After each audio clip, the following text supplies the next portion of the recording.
Hey folks, Reloading Bench back with you again.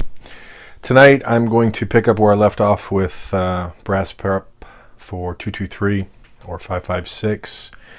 And what I like to do, I've swapped out my press. As you can see, this is where we're doing the 50 BMG. I like to use this particular Lee Classic turret on a riser and stand while I do things like decapping, swaging, and a few other things where I like the difference in the leverage on the ram and the handle. So I'm going to get things set up here, and we'll probably break this into segments, but this is what we'll do tonight for brass prep for 223 on the Lee Classic turret, and I'll show you how I do my prep.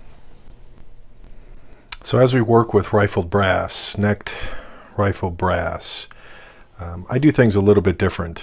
Over the years I've learned what works for me, and it might be slightly different than what works for others, but most people would probably tumble, clean, wet or dry, and then they would decap and resize all in one motion or in one process, and probably do some type of trimming after that, and a chamfer and a deburr. And depending on where you got the brass, if it's your own brass and you know you've run it a few times, you may not have to worry about crimping, a military crimp, so you may not have to worry about swaging. So I've found that because of the range that we visit, there's a high degree of, it's a very popular round, there's a high degree that we're going to get somebody else's brass. So I don't bother with neck sizing. I go with full length resizing, and I also will build into my process swaging. So instead of decapping and resizing all in one motion, I tend to separate the two, because when you decap and resize, this neck becomes extremely tight for the swager that I use, the RCBS swager. So it's more difficult, because I use it on the press, it's more difficult to get the brass into the throat, or the throat of the brass into the swaging punch.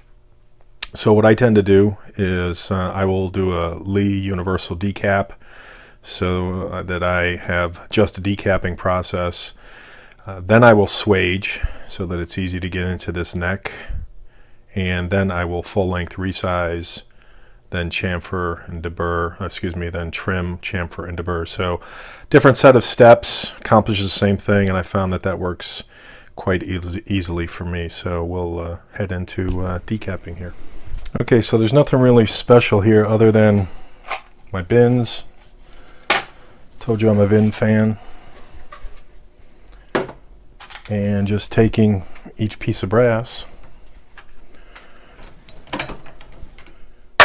and running it through the decapper. It's a very simple, relatively quick process.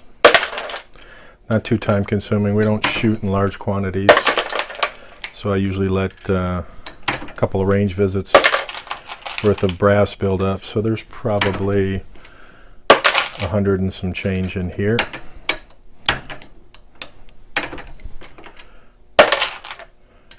And I'll probably break here in a second, because you watching me do all of these is pretty boring, but you get the idea. And again, range brass has its own unique characteristics. Some pieces are a little rough around the edges, where others are great and look almost brand new after being cleaned. All right, I'll be back in a few.